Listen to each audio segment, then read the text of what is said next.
Traumatic brain damage has been described as the most complex of diseases in the most complex organ in the human body.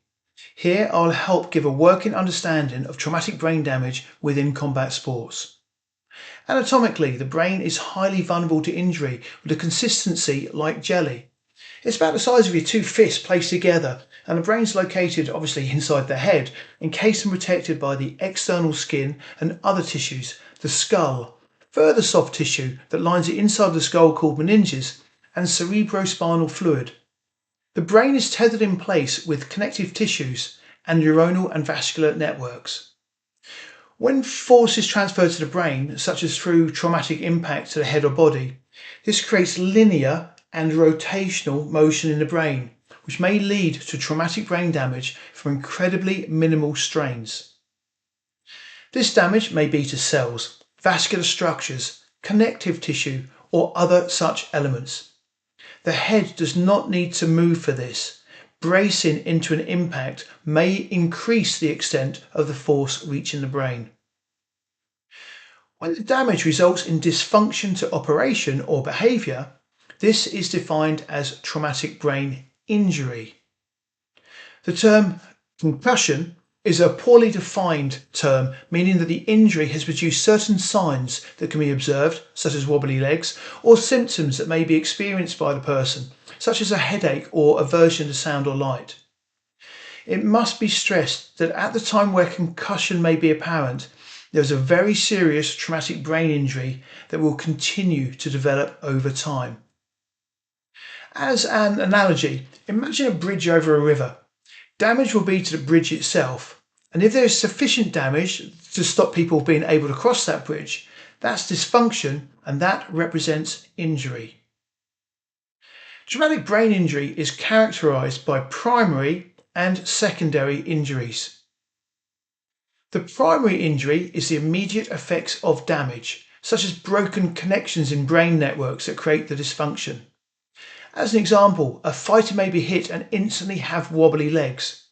While those wobbly legs may appear to resolve spontaneously, the secondary injury of TBI, traumatic brain injury, will continue to develop over time. Secondary injury involves a continuation of damage and the brain's reparative responses, with most effects peaking around 5 minutes post-insult and lasting up to 4 weeks, though some effects may persist for years or never resolve. A reminder that when there are signs and symptoms arising from traumatic brain injury, this is a serious injury that will develop and continue to unfold over time. In other sports, when a participant displays or experiences any of these, they are immediately removed from play and referred to emergency medical attention. In combat sports, this would mean any wobbly legs or other signs and the bout is over. The reasons for this are simple. Complications like brain bleeds may develop immediately or over subsequent days, even if the affected person initially feels fine. These bleeds can escalate to life-threatening levels within 6 days of the injury. Moreover, the brain becomes highly vulnerable to increased traumatic brain injury and adverse outcomes if there is a second impact before recovery from the previous one. Even in the absence of signs and symptoms, lesser traumatic brain injuries still result in a reduction in control in the body, reducing performance and leaving a participant at risk of all types of musculoskeletal injuries, as well as further traumatic brain damage. It must be noted that children are especially susceptible to traumatic brain damage compared to adults due to their developing brains. The brain attempts to repair damaged tissue and clear waste following traumatic brain damage. However, these efforts are incomplete, leading to the accumulation of damage and waste over time. In sports involving repetitive head impacts, each damaging event compounds the overall effects, amplifying the accumulation. Such brain damage can cause immediate behavioural changes and adverse effects that span a lifetime, and they manifest in acute, chronic, and later life periods. Traumatic brain damage can occur at exceptionally low levels of strain, even during vigorous daily activities. Previous damage lowers the threshold for further damage. Even light impacts add up, reducing the threshold before injury. For perspective, jumping up and down vigorously is enough to cause traumatic brain damage. Yet a punch in combat sports can be the equivalent of a 6-kilogram mallet swung at 20 miles per hour, and some kicks can produce double that. As examples, testing following just 3 rounds of light sparring has demonstrated memory and cognitive dysfunction and a reduced control of the body. A few light headers from a football, lobbed from a couple of metres away, provides the same dysfunction. With these signs and symptoms, it is a dose-response effect. That is, like a power bar in a computer game. Once the power bar is depleted, a person will experience dysfunction. Small hits deplete the bar but slowly add up, and larger hits deplete the bar more quickly. Over just a few repeated impacts, or even from a single one of enough magnitude, the power bar is fully depleted and the signs and symptoms of traumatic brain injury become apparent. Of important notes are hooks and circular kicks impacting to the side of the jaw.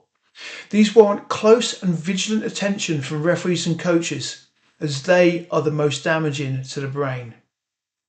Equally important are hits to the front of the head, and particularly if the participant falls and hits the back of the head on the ground. Such incidents are a leading cause of catastrophic brain bleeds, which are the leading cause of death in combat sports. In combat sports, a conservative approach is that every impact to the head is incredibly likely to create traumatic brain damage, even at the level of glancing blows or with light contact.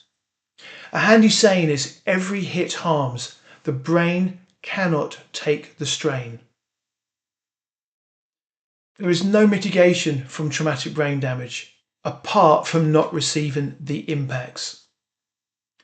Mitigation attempts commonly include the use of gloves, larger size gloves, headgear, and strengthening of the neck. These all increase the contact time and impact, and due to the complexities of the biomechanics of traumatic brain injury, allow more force to spread out through the brain.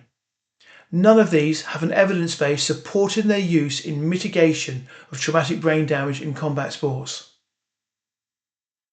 Light contact sparring is one way of reducing the magnitude of impacts, although this does not reduce the number and frequency of the impacts.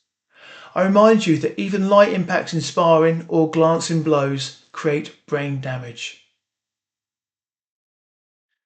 During participation in sparring or competition, it's imperative that everyone understands the signs, symptoms, and so-called red flags of traumatic brain injury. Signs are what we can see.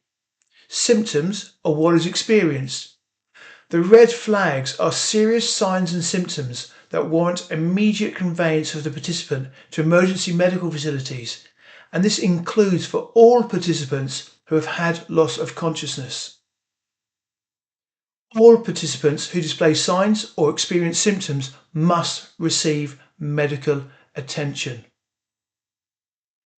This medical attention must be trained in the nature of the traumatic brain injury and be aware that even if the participant appears to be fine, there may still be a catastrophic brain bleed developing in the background. The precautionary approach must always be taken. Failure to follow medical guidelines is a failure in duty of care and may result in the death of a participant.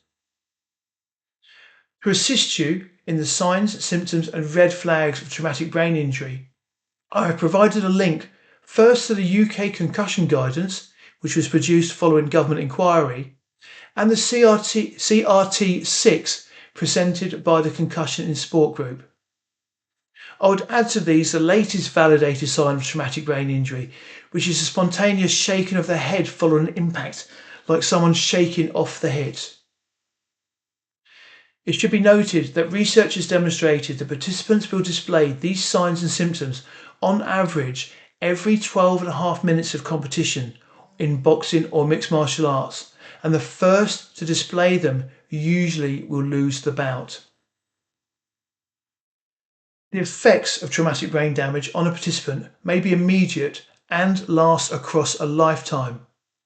It is a dose-response effect to the number, frequency, and magnitude of impacts. In the acute period following impact, there may be the immediate effects giving rise to signs and symptoms, as I've just described. At a subclinical level, detectable through testing, participants may experience reduced control on their bodies, memory deficits, and cognitive issues. Even over the course of just 1 year's participation, the brain will experience atrophy, which is the reduction of cells and tissue, the brain literally shrinking a little. Over time, there may be an impairment to learning, memory issues, increased incidence and severity of anxiety, depression, and other mood disorders, impulsivity, aggression, increased suicide risk, and behavioural issues. Research has shown that a single experience of a traumatic brain injury, at a level where there are signs or symptoms, can be enough to adversely affect health and life outcomes over a range of markers and provide earlier death. Over a longer period of time, participants may experience the earlier onset and more rapid development of chronic neurodegenerative diseases such as dementia and Alzheimer's disease, amyotrophic lateral sclerosis, Parkinsonism, chronic traumatic encephalopathy known as CTE. This may have adverse effects in the wider social environment affecting those close to them, such as family and friends. This is a reminder that a person with traumatic brain injury may also adversely affect family and friends, who may even have to become caregivers. Participants typically begin experiencing dysfunction from neurodegeneration in their 20s and 30s, with disease states emerging around 16 years after commencement in the sport. Those exceeding 20 bouts face an even greater increased risk of early onset neurodegeneration. The research demonstrates that every impact harms. The brain cannot take the strain. This means it is highly likely that even light impacts or glancing blows will create brain damage, and direct impacts almost definitely so. In sparring or competition, it is common for a participant to receive double-figure numbers of head impacts over a single round. In the UFC, up to 51 significant strikes to the head of a participant have been recorded in a single minute of competition. The bottom line is that every participant in sparring or competition will receive traumatic brain damage in a dose response to the number, frequency, and magnitude of impacts. Combat sports have the highest prevalence and incidence of traumatic brain damage out of any other sport, with a worrying brain injury burden for all participants.